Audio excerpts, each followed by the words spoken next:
سلام دوستان، شبتون بخیر. امشب میخوام یه مقدار موتور داریم، موتورهای دیسی. میخوام خروجی برقشون رو آزمایش کنیم چقدر چند ولت ما فرق میده.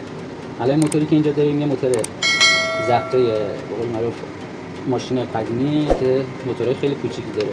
اینا رو میخوام با پیشگوشی برقی بچرخونیمش ببینیم چند ولت فرق میدن. ولتمتر هم اونجا گذاشتیم آماده است. یه پنکم اینجا با یه موتور آماده کردیم. میخوام ببینیم خروجی برقی که اومده چند بود. خب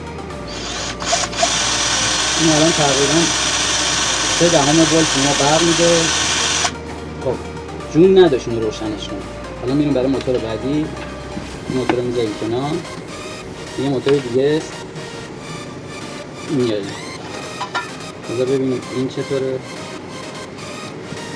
این یه موتور دیگه است از این دوتا. سیما رو وصل کنیم.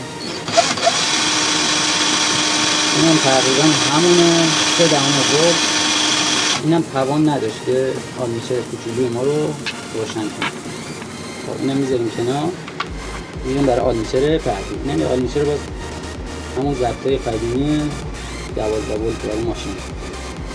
این ببینیم زورش چقدره، قدرتی که داره چقدره. اینم گیرها رو وصل میکنیم سرش. خب این مثل یه ذره باز تون داره. 0.9 ولت تقریبا برق میده. پنکه ما رو روشن کرد. میریم برای آزمایش بعدی. آزمایش بعدی یه موتور تقریبا میشه گفت 3 شواره. موتور 3 شواره. ببینیم قدرت توان این چقدره.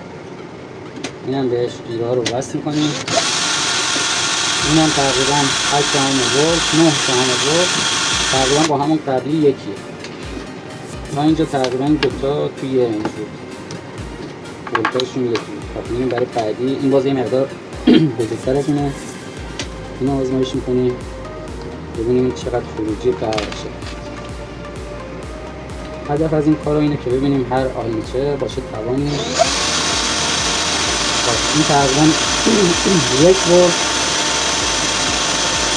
برقشه. این برای بعدی خروجی برقش شدیم. حالا آلمیچر بعدی هم باز یه آلمیچر قدیمیه با توانه. ببینید این چقدر خروجی برقشه. این هم باز یه برقی ازش بگیریم ببینیم چقدر خروجی برق. نه این بالا این تقریبا 1.9 ولت خروجی شد. خب اینم میذاریم کنار. میریم برای آزمایش بعدی. آزمایش بعدی یه دونه موتور دیسیه 3 شوارهای جانسونه.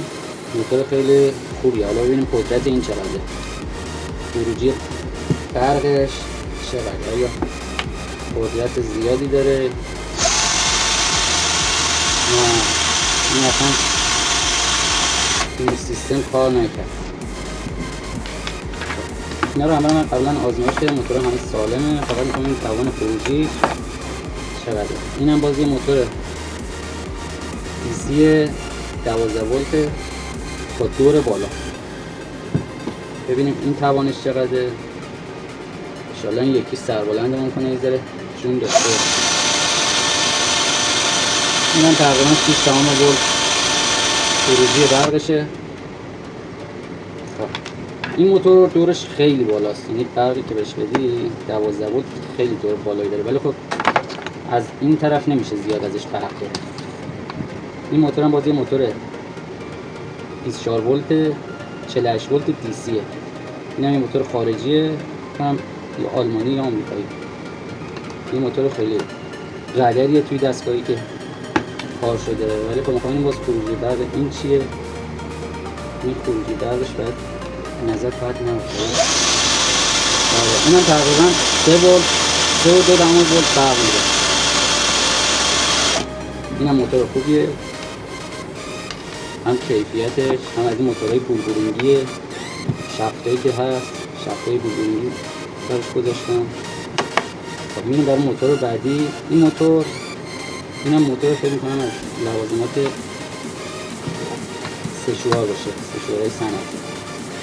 این موتور خوبیه. ببینیم ولتاژ فرقش این چقدره. این هم باید ولتاژ خوبی بده. آره این 4 دهم تقریبا برقشه. این هم موتور خوبیه. از این موتورها زیاده. حالا من هر سری سعی میکنم یه تعدادش رو براتون آزمایش کنم. موتور بعدی اینم موتور 220. حالا میخوایم خروجی برقش چقدره، ازش چقدر میتونیم برق بگیریم.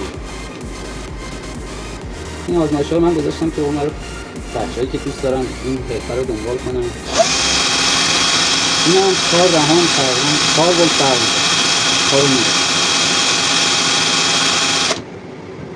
این هم ولتاژ خوبی داشت. حالا یه سری میان تو این ویدیوها میذارن دیگه، یارو میاد از یه دونه آلمیچر کوچیک میاد یه لامپ روشن میکنه. این همش خالی بندیه، توجه نکنید. ما خواستیم اینجا قلنا رو واقعیت رو شما بگیم که هر آلمیچر چقدر ولتاژ خروجی داره، چقدر فرق میده. این 4 دهم ولت تقریبا خروجی برقشه. اینم موتور پرقدرتی بود.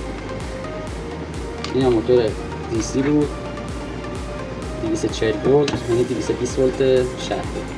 اینا رو باید حالا سرش یه مدار ببندیم. خب اینم موتور 220 چینیه. حالا ببینیم قدرت این چقدر یا خروجیش.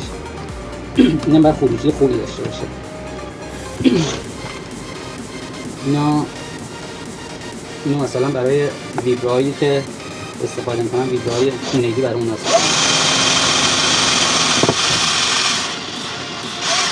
این تقریبا این ولتاژش بالاست. حالا شفتش چون خاریه یه ذره توی لرزشش زیاده. تقریبا میشه گفت 16 ولت خروجی داره. 16 ولت خروجی داره. یا میریم برای یه موتور دیگه. اینم موتور دستگاهی کپیه، دستگاهی کپی صنعتی. اینم موتور خوبیه. حالا ببینیم قدرتش، توانش چقدره، خروجی های برقی که میده، چقدر ولتاژ برق میده. اینم براتون آزمایش کنم. خب این برش که نداد، ببینیم این برش برق خروجی داره. اینا معمولا بر سرش یه دونه دیود وصله.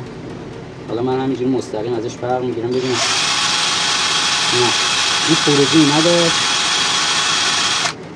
حالا اگه دیود سر رایش وصل کنی امکانش هست اینم یه چند ولت برق. خب ممنونم که این ویدیو هم دنبال کردید. امیدوارم که لذتشو برده باشید.